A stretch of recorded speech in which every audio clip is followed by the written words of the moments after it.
No war with Russia! Disband NATO now! No war with China! Disband NATO now! No war with Russia! Disband NATO now! No war with China! Disband NATO now! No war with Russia! Disband NATO now! No war with China! Disband NATO now! No war with Iran! Disband NATO now! No war with Venezuela! Disband NATO now! Hey, hey! Ho, ho! World War III! We say no! Hey, hey! Ho, ho! World War III, we say no! Hey, hey! Ho, ho!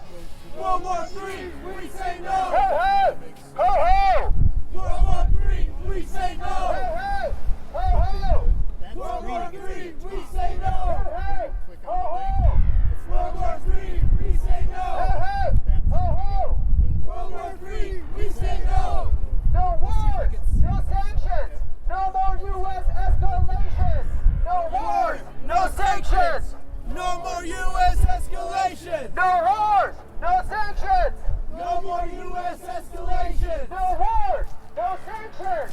No more U.S. escalation! No wars! No sanctions! No more U.S. escalation! No wars! No sanctions! No more U.S. escalations! My name is Yossi, and we are the Movement for People's Democracy. Thank you all so much for coming here today. All right. Should we do one more chant? Just to kind of keep it going? Yeah! U.S. out of other nations. End all wars and occupations. U.S. out of other nations! End all wars and occupations! U.S. out of other nations. End all wars and occupations. All right. Good afternoon. My name is Liz, and on behalf of the Midwest chapter of Movement for People's Democracy, I want to thank you for joining us here today. We're gathered on a wintry day to speak out against the reckless imperialist provocations and policies that could catapult the world into nuclear winter. When the Cold War ended, the world shared a collective sigh of relief because we'd managed to avoid nuclear annihilation. But that threat never disappeared, even though the public stopped paying attention to it. Today, 9 nuclear powers possess an estimated 13,080... Is this working? Yeah? A little closer. All right. Where was I? So, today, 9 nuclear powers possess an estimated 13,080 nuclear weapons. And with military interventionism and saber-rattling leading to the modernization of arsenals the world over, the danger of nuclear war is disconcertingly real. Since the war in Ukraine broke out, Western talking heads have been misrepresenting the prospect of a nuclear exchange. Such mind massaging is effective in part because the very concept of nuclear war is an abstraction for most of us. Most Americans don't realize, for example, that if only 0.5% of the existing nuclear arsenal were to be deployed, the explosions and fires and radiation poisoning would kill up to 30 million people within 1 week. Fires from those detonations would send millions of tons of soot into the upper stratosphere. Jet stream currents would carry the soot across the surface of the planet, and the effect would be a widespread blotting out of the sun for many years. This in turn would kill up to 2 billion people. That is only 0.5% of the existing nuclear arsenal. If an all-out war were to break out between the United States and Russia, 5 billion people would die straight away. Imagine every major city in the U.S. and Russia being struck by 10 or 15 bombs apiece, each of which is 10 to 50 times more powerful than the singular bomb that leveled Hiroshima. The resulting fallout, the 150 million tons of soot that would enter the upper atmosphere, would lead to an Ice Age era temperature drop that would very possibly bring about the extinction of our species. Back in January, the Bulletin of the Atomic Scientists announced its annual doomsday clock forecast. The bulletin stationed us at a precarious 90 seconds till midnight. What does that mean? It means the likelihood of a nuclear accident or deliberate exchange is now higher than it's been at any point since that metric has been in use. At present, the hawkish U.S. government is actively provoking multiple nuclear powers, which increases the odds that the doomsday clock's second hand will only advance further. I am old enough to remember the advent of the criminal and criminally stupid Iraq War, which kicked off 20 years ago this month. Show of hands who else marched on February 15th, 2003? All right. Yeah. I was a jaded 20-year-old back then, but I remember feeling a sliver of hope that an anti-war generation would develop on the heels of that unprecedented turnout of conscientious objectors. Alas, alack. On the subject of anniversaries, February 24th marked 1 year since the start of the war in Ukraine. I'm appalled by the readiness with which so many Westerners have latched onto simplistic, binary, easily debunked narratives about an unprovoked attack by an evil madman. In addition to grotesque displays of Russophobia, many Americans have also taken the bait about the China threat.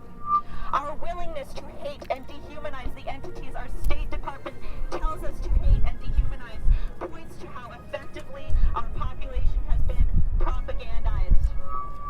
Don't worry, I'm almost done. The average American does not grasp the extent to which we've been deliberately misled by the mainstream military industrial media complex. Reliable information is not made readily available to us. And when 63% of us are struggling simply to survive from one paycheck to the next, who can fault folks for not seeking out and sifting through independent media sources? On that note, I encourage all of you to take any of the information and inspiration you may glean here today and use it to educate your fellows. Please educate, agitate, and organize the people in your lives who aren't yet aware of what's at stake. All right. Thank you. Let's find a chant, shall we? Very wise words. Thank you. Hey, NATO, you're done.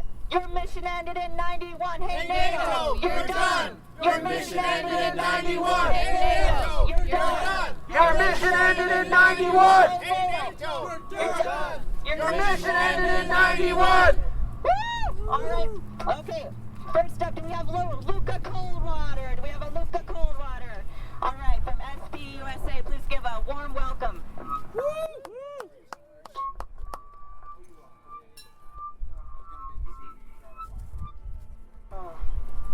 Today I'd like to talk about the nuclear arms war profiteer in our backyard, Northrop Grumman. Their mission statement claims they are committed to advancing global security and human discovery in support of our customers' mission around the world. Here's a sample of their customers and their mission. Northrop Grumman makes the missile systems used by the apartheid state of Israel against Palestine. These numbers... Thank you. Their drones patrol the border, monitor immigrant communities, and are even deployed to spy on peaceful protesters. One of Northrop Grumman's Minnesota-based projects is the Lethality Enhanced Ordnance, or LEO, intended to be a safer cluster-type munition due to the reduced risk of unexploded ordnance. The U.S. condemns Russia for using cluster bombs, but both the U.S. and Ukraine have refused to sign conventions banning their use. Northrop Grumman is involved in almost every aspect of U.S. nuclear weapons arsenal, especially the air and land pillars of the nuclear triad. A month ago, they unveiled the B-21 Raider, the first sixth-generation stealth bomber that has increased payload capacity and can deliver nuclear warheads further with its expanded range. The cost? $203 billion for 100 bombers, though an unknown amount of black budget taxpayer funding was also applied to the project. Other big contracts include $35.1 billion for subsidiary ATK launch system for the Pantex plant in the Y-12 National Security Complex, $13.3 billion for the Sentinel ground-based strategic deterrent and intercontinental ballistic missile system, $1.7 billion to continue the Minuteman III sustainment support project, $893 million for U.S. and U.K. Trident II missile systems, and much more. For context, the U.S. spent $4 billion to provide 2.5 billion breakfasts to kids as part of the Black Panther Party-inspired USDA school breakfast program. The U.S. military budget will never face serious cuts under capitalism, for the same way the world will never know peace or security under capitalism, because it is not profitable, and war is. Voting for Democrats will not change this. In fact, just a few days ago, Vice President Kamala Harris was there to personally award Northrop Grumman Executive and Director of Business Development Doug Hurley for the propulsion system that launched nuclear weapons into space. The Congressional Medal of Honor. The obscene amounts the United States spends on war also fund the lobbying efforts of war profiteers. Northrop Grumman went from spending $4.9 million between 1991 and 2002 to $364 million from 1999 to 2001.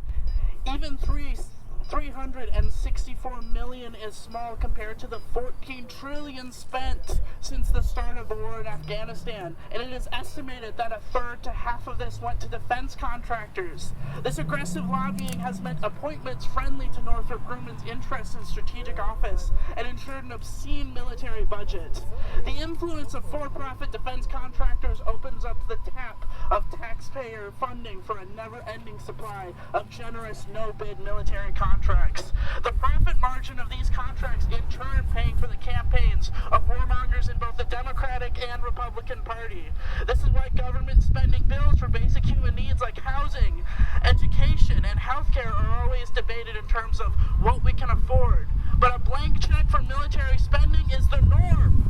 I am 19 years old and these profiteers already seek to prey upon me and others entering our college institutions, whose pockets are lined by companies such as Northrop Grumman in exchange for a prime supply of young people to funnel into their service, as well as high-ranking board positions such as the one American University handed out to former Northrop CEO Wesley Bush.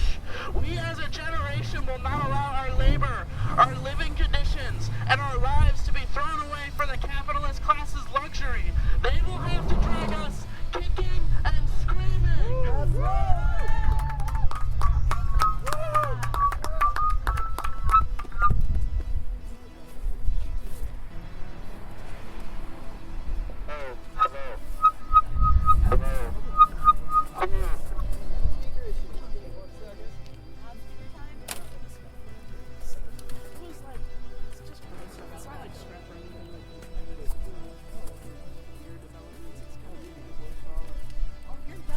Money for healthcare, not for war.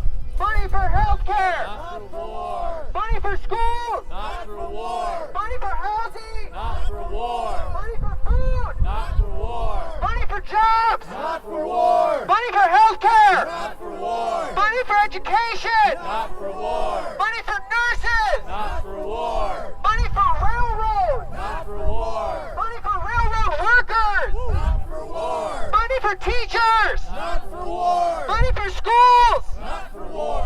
money for education, Not for war. money for housing, Not for war. money for food, Not for war. money for healthcare. Not for war. Thank you all so much. Please give it up for our next speaker, Trey Cruz with Black Lives Matter Minnesota. Please give a round of applause. Thank you for having me. America has money for war, but can't feed the poor.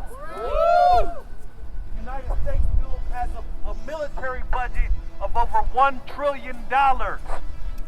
Currently, the United States has spent over $122 billion in the war effort in Ukraine.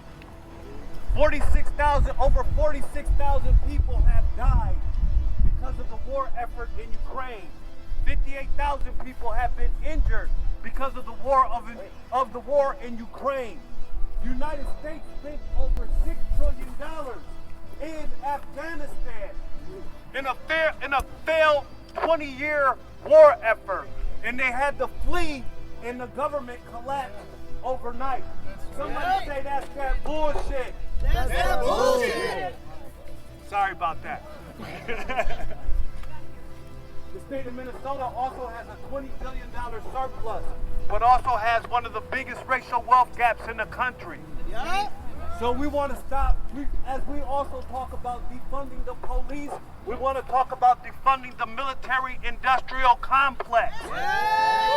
We want to take the money for war and give that back to the poor. 50% of the homeless people in the United States are Black Americans, many of them veterans who have fought for this country, only to come back home and face racism. in poverty. So we want to end the war on poverty, and we believe that ending the war on poverty is directly connected to ending the military-industrial complex.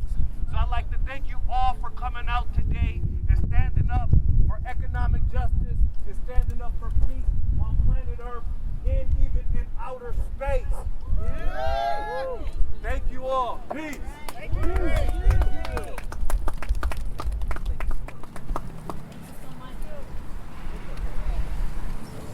All right, so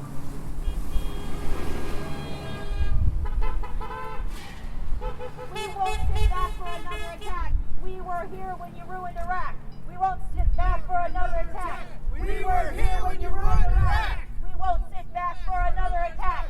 We were here when you ruined Iraq. We won't sit back for another attack.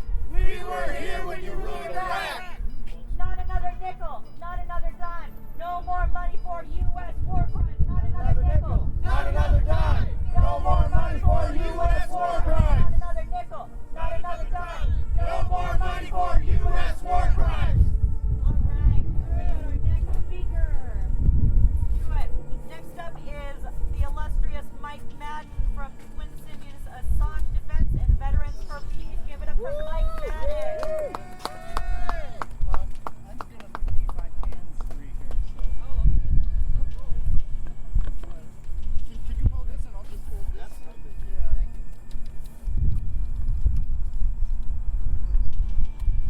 Alright, that'll work. Okay. Let me get my rectangular device out here. It has an advantage over those electronic devices in that it doesn't allow for me to be tracked.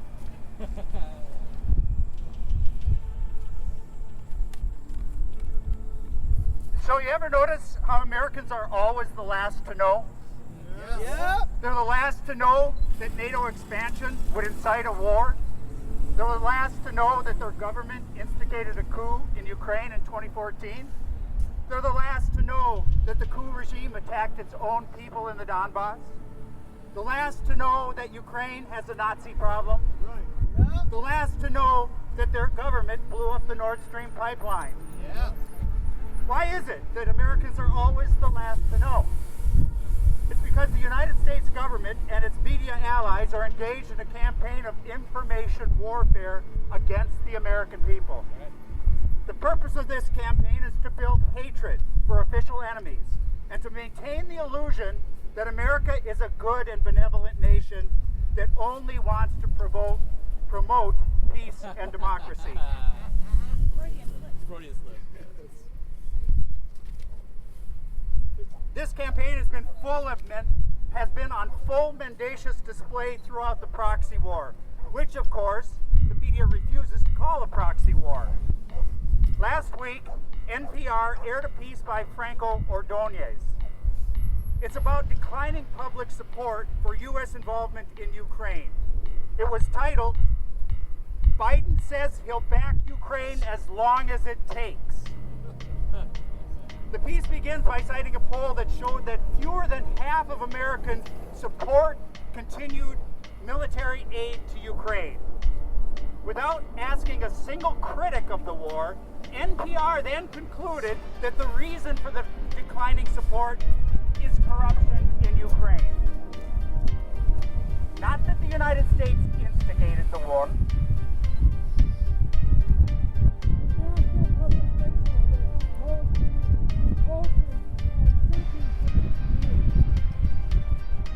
Not that the US-made weapons are killing tens of thousands of people, and not that the escalating conflict threatens nuclear annihilation.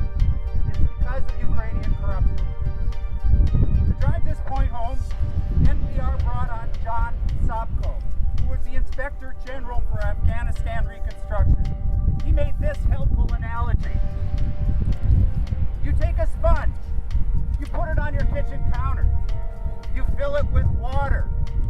Drip, drip, drip. It holds the water. Then all of a sudden, it reaches a certain point, and the water starts to spread out from the sponge. End quote. Helpful, huh? He went on to explain that a country is like a sponge and can only take in so many weapons before they start to leak out in the form of corruption.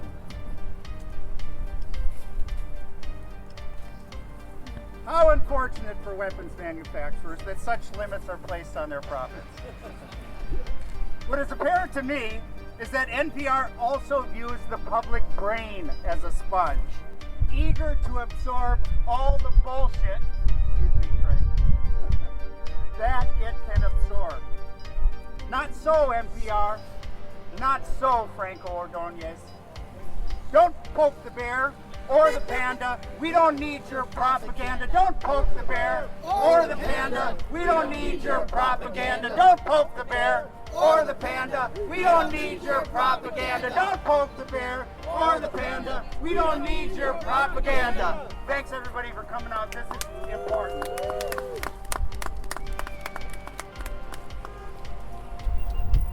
One more round of applause for Mike Madden, Defense for Peace and Principle in the Sound Defense.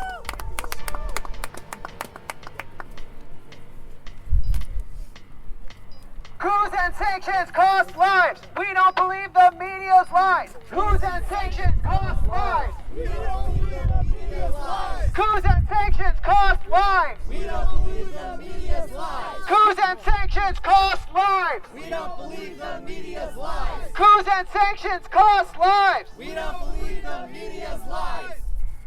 The biggest threat to the world today is the Pentagon and the CIA. The biggest threat to the world today The Pentagon and the CIA. The biggest threat to the world today The Pentagon and the CIA. The biggest threat to the world today The Pentagon and the CIA. The biggest threat to the world today. The Pentagon and the CIA. Thank you all so much, and now I'd like to call upon our next speaker, Kai Tiwaz, and he is with us, the Movement for People's Democracy.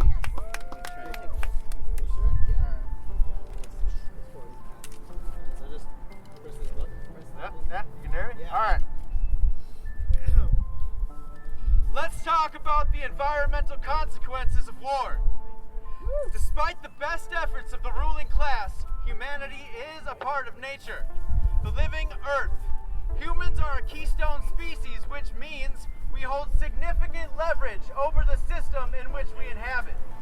In fact, many ecologists claim that we are what is known as a hyper-keystone species, meaning we're so impactful that our behaviors impact other keystone species throughout a diverse, expansive network of ecosystems.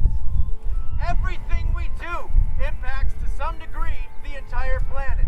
We also rely on this living earth for everything we are, everything we have. Without the material conditions of the last 200,000 years, the climate, the air, the water, the soil, we wouldn't be here right now. And we won't survive without maintaining an equilibrium. And up until the last 400 years, we had a relatively small impact. It wasn't hard to maintain an equilibrium, but now it seems almost everything we do hurts the environment in some way. And no one has a bigger impact than Western capitalist populations, especially the U.S. And the U.S. dominates the globe through superior firepower. The tools of war lead to environmental desecration in all cases, and ours are the best at what they do. Bombs and missiles crater the earth, altering the soil profile and creating water-resistant layers of compacted, burnt material, altering the flow of groundwater and degrading the soil. They also leave behind toxic metals like mercury and depleted uranium. They deposit residues that make their way into the waterways, food, or the air we breathe. Depleted uranium causes ground and water pollution that leads to cancer and other significant health issues for large populations. Bombing infrastructure changes the landscape, altering the shape of the land and the ecosystems inhabiting it, with effects that reach beyond the immediate area through chemical cascades and biodiversity loss. Chemical warfare destroys forests, plants, animals, microbes. All life is affected, and it poisons the land and water. Structure fires pollute the air with pesticides, carcinogenic and mutagenic compounds, pitting biodiversity and even affecting fertility and causing birth rate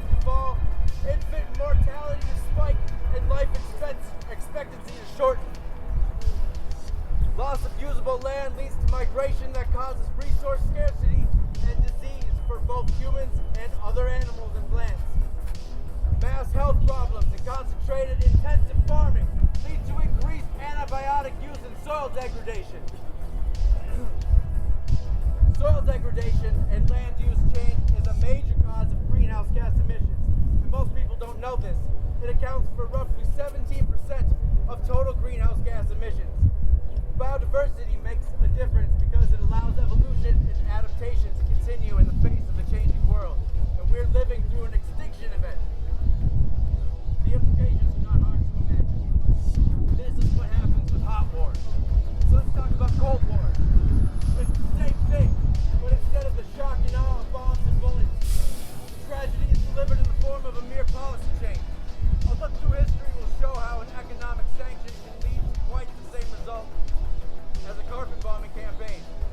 But it's the citizens of constructed nation that destroy their environment. The act of desecration of culture, illegal logging, civil unrest, depletion of soil through intensive agriculture. The list goes on. This policy change will come after an assault that leaves their nation in tatters, as we see in Korea and the nations of the former USSR. Places where manufactured conflict and suffering continues to this day by our hand. Based on the evidence available, it is clear that the Western capitalist empire, the United States, and its ruling class that is the common denominator of all the world's greatest challenges. The United States that has been at war since its conception. The United States that single-handedly supplies the tools of war by exporting 4/5 of the world's weapons, ensuring a constant state of global conflict. Whose dollar makes up 3/5 of the total foreign exchange reserve currency, crippling the world's economic autonomy. Whose 750 military bases span 80 countries across all the continents, ensuring military dominance across the globe. Who is the majority consumer and supplier of oil, the extraction and use of which is the source of 40% of global greenhouse gas emissions. Whose military is the single greatest institutional consumer of oil and contributor of greenhouse gas emissions, to the extent that its carbon footprint is greater than most countries.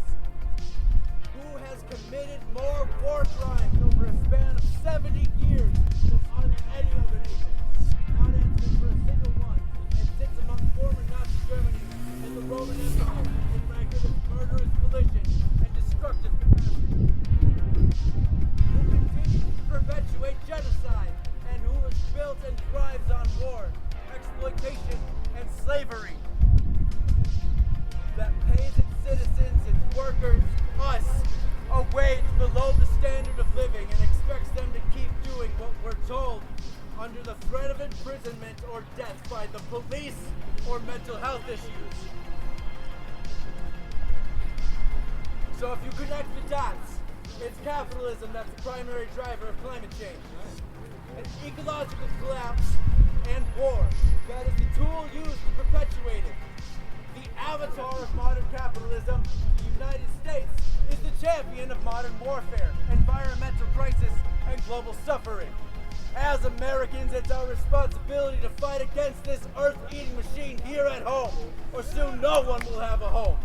We have to take personal responsibility for the state of our world, to individually and collectively fight back in every way possible.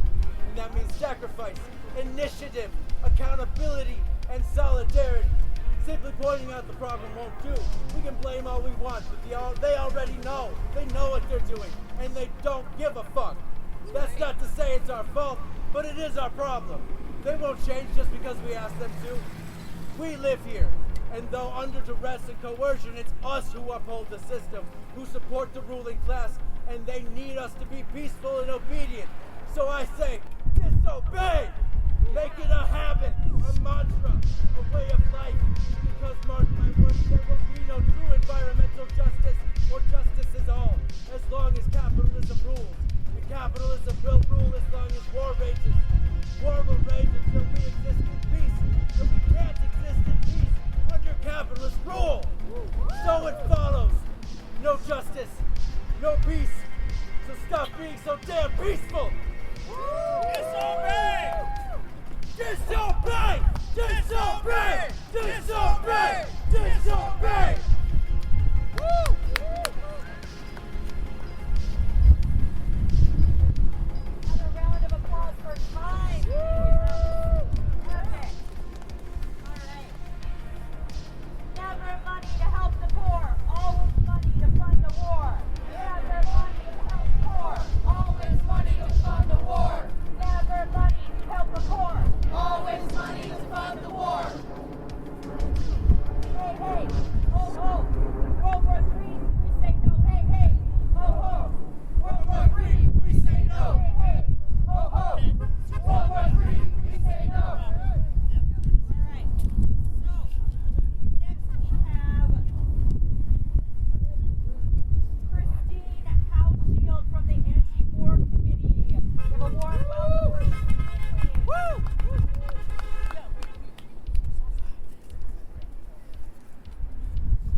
path are constant threats in occupied Palestine.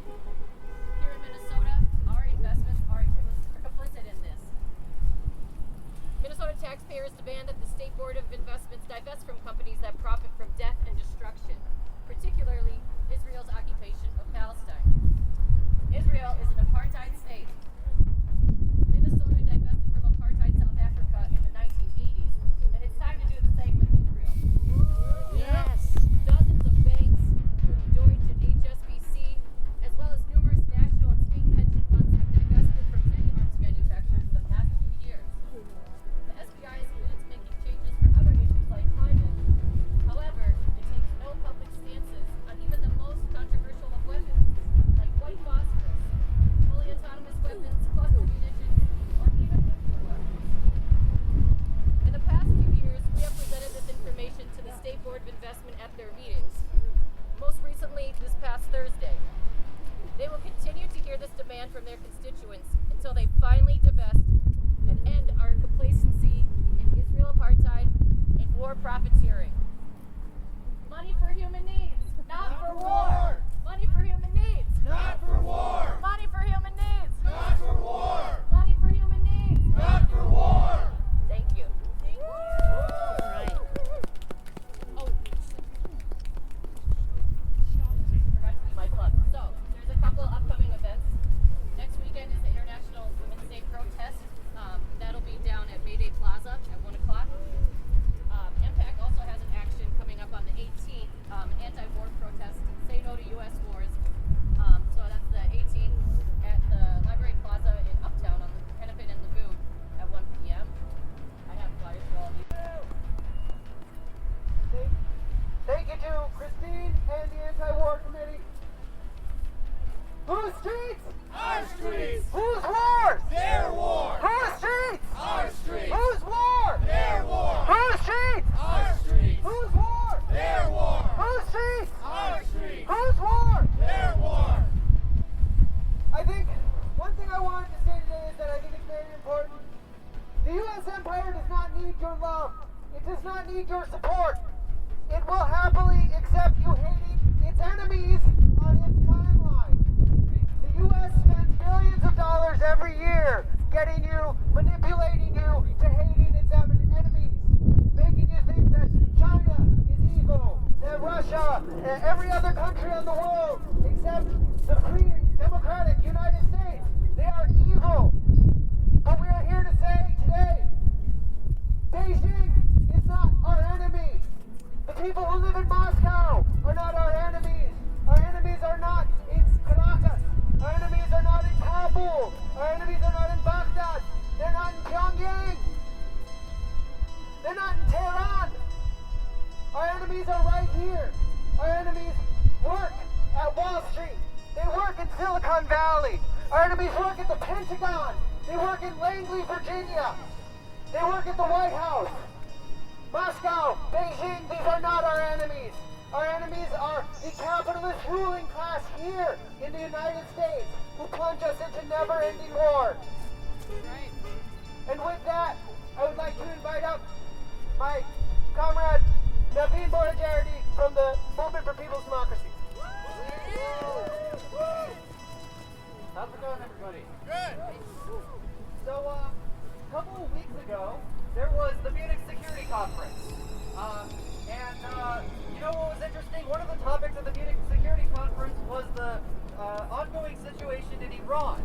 Who did they invite to speak on this? Well, no other than Reza Pahlavi, the former crown prince. Don't know what he has to do with women's rights. I don't know what he knows. Nazanin Boniadi, a couple weeks before the Munich Security Conference, was right in front of the White House supporting the Massaw Act. Now, for those of you who don't know what the Massaw Act is, it's basically a resolution passed by the House of Representatives and the Senate. I don't know if it has been passed by the Senate yet, but essentially it puts more sanctions on the people of Iran, which is already one of the most heavily sanctioned countries in the world. I don't know what that has to do with human rights, with women's rights. It seems as if this whole Zan Zendegi Azadi, Women Like Freedom movement has turned into just a justification for the U.S. empire to just, just to exert its influence and try to attack Iran and for its own personal interest. It has nothing to do with women's rights. Recently, this is clear in the fact that over 100 members of the House of Representatives signed a bill supporting the Mujahideen of South as the leaders of Iran. Guess who was on that bill? Guess who signed onto that bill? Betty McCollum, the so-called progressive legislator from our state here in Minnesota, supporting a terrorist cult from Albania who sided with Iraq during the Iran-Iraq war is not what I would call progressive. I call that regressive. Right. And this is the sad state of the opposition movement, unfortunately, in response to the problems of Iran.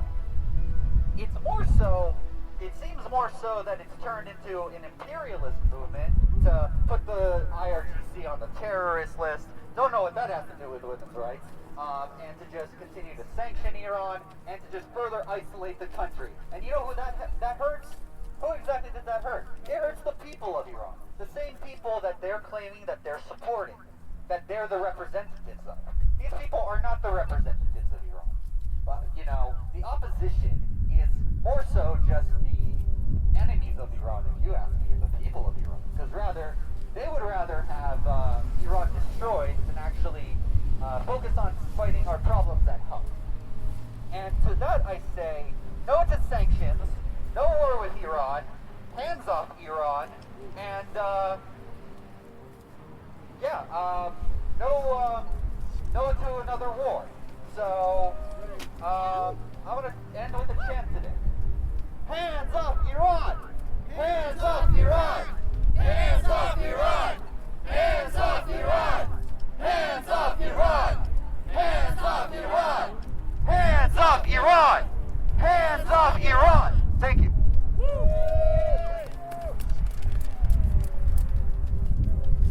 you so much, Naveen. Beautiful. All right. No war but class war. No war but class war. No war but class war. No war but class war. No war but class war. We have one last speaker today from Watch. Give it up for Kelly Lundeen. Kelly here today. Where is Kelly? Do we have? Yeah.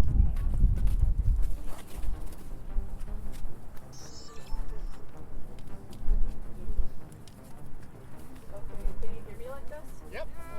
Is everybody getting cold? No. Are you getting bored and falling asleep? No. Okay, good. Well, I think I'm last. So, my name is Kelly Lundeen. I'm over here from land stolen from the Anishinaabe in northwestern Wisconsin. I work with Nukwatch. Nukwatch is against nuclear weapons, nuclear energy, radioactive waste, anything having to do with anything nuclear. Sophia and Yasha, do you want to come up here?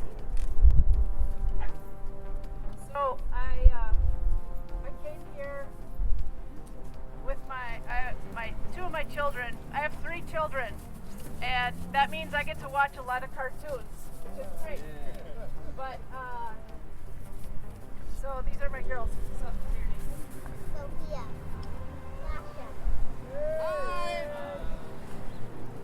they put up with a 2-hour drive to get here. Cartoons have a lot to say about the threat of the nuclear threat. Cartoons, in a lot of cartoons and a lot of adult film, you see the image of a mushroom cloud. It's the greatest manifestation of our anger at creating the maximum effect. And these images that we see of the mushroom cloud normalizes this. We're pro people. Pro peace. Pro peace.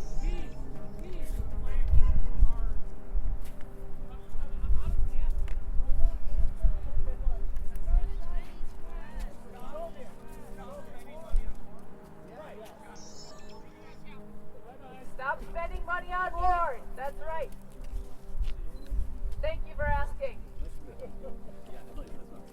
The mushroom cloud is a vision, it's a normalized image that has made us think it doesn't mean anything. It's made us think that seeing a mushroom cloud it gives us a very false impression. It makes us think that it's something that's far away. It is without consequences. And the people underneath that mushroom cloud do not have a face. The mushroom cloud, the normalized image of a mushroom cloud, makes us think that whatever happened, it's done now.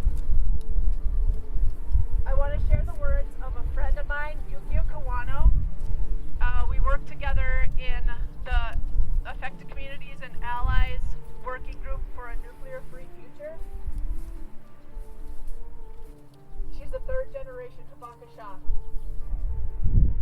She's a teacher and artist. She works with Oregon Physicians for Social Responsibility, and her grandfather was a half a mile away from the Hiroshima blast. Those are her words. The image of the mushroom cloud is taken from overhead.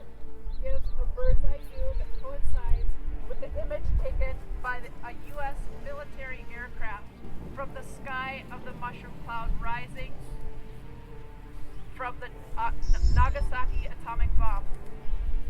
Is this an image that instantly offers viewers a space to safely assume that the photographer or the military personnel has all the possible means to escape to minimize their exposure to radiation? Such a view was never offered for people who were at the ground level in Nagasaki or Hiroshima on those critical days. The U.S. bombings of Hiroshima and Nagasaki instantly took the lives of every living being in their proximity. The mushroom-shaped cloud that arose from the detonation was an accumulation of ash of the city itself. That cloud contains our grandparents' flesh and bones.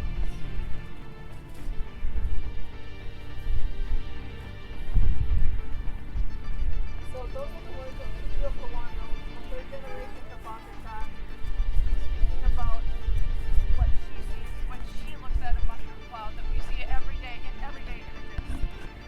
The mushroom cloud is something that's dropped on real people. There are consequences.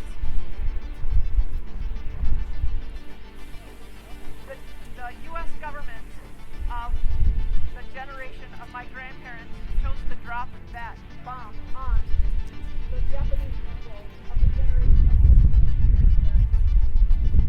Yukio's mother died of early death from cancer. Yukio's uncle died from an aggressive thyroid cancer.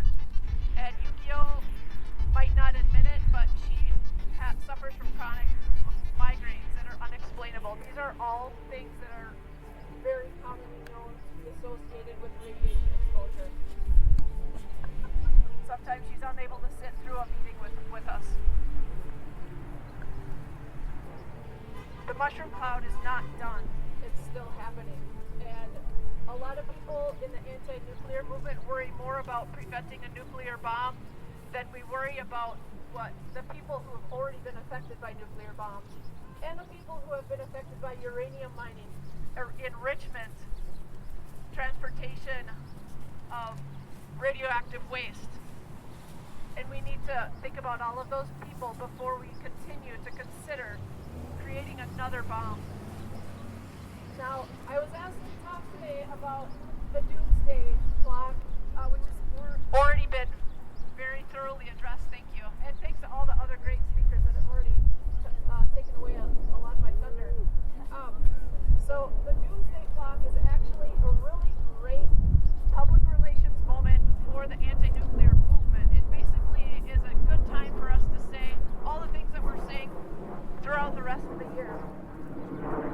This year was raised 10 seconds closer to midnight, to doomsday, and because of the war in Ukraine. Part of that is the nuclear weapons threat, and the other half of the threat of nuclear in Ukraine is not what you think. It's not nuclear weapons. It is nuclear energy. Here, we live close to Monticello nuclear plant.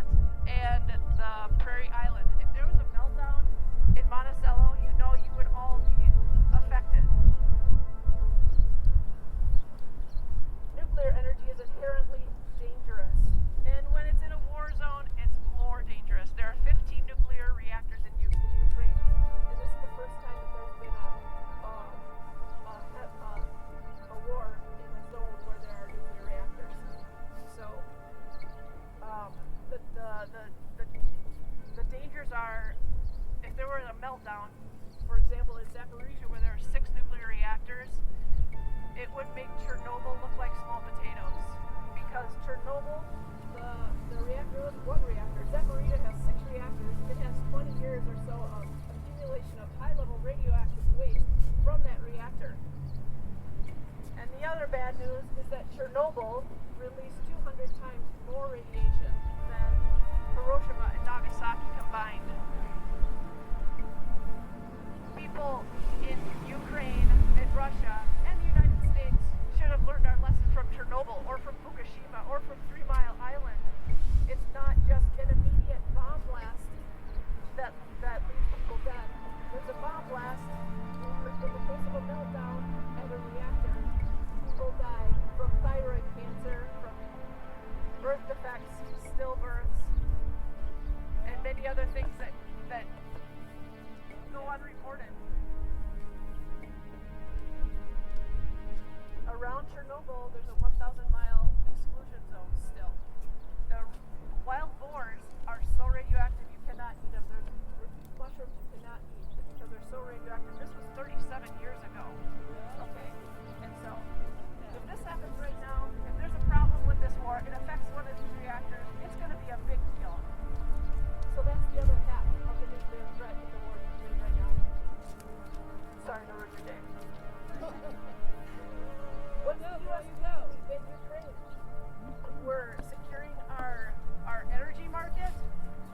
We're ensuring the CEOs of the military-industrial complex continue to make their record profits. That's what we're doing. If we actually cared about the people in Ukraine, the U.S. would first pull out our nuclear weapons from 5 European countries where we have had them on other people's soil. U.S. is the only country that has nuclear weapons on other countries' soil. Yep. And we need to pull those back.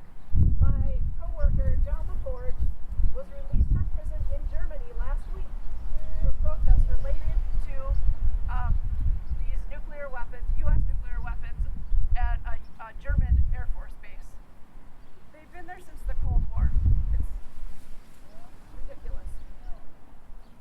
If the U.S. actually cared about the people of Ukraine, we would have stopped expanding NATO. NATO would be abolished.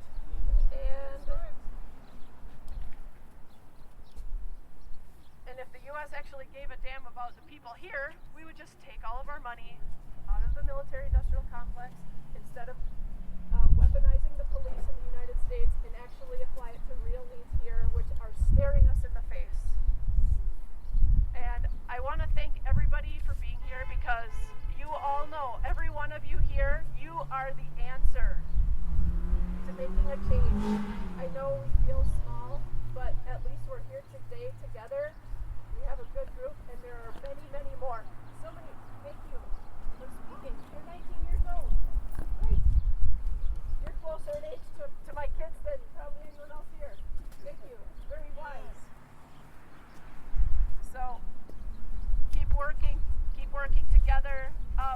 Congratulations to WHAM and Vets for Peace for passing resolutions to abolish nuclear weapons on the city level in Minneapolis and St. Paul. There's groups you can work with to work on the nuclear threat, the ecological crisis, and so much more. So thank you all for being here. Thank you. You can get a Newswatch newsletter right here at the table or sign up to get our newsletter.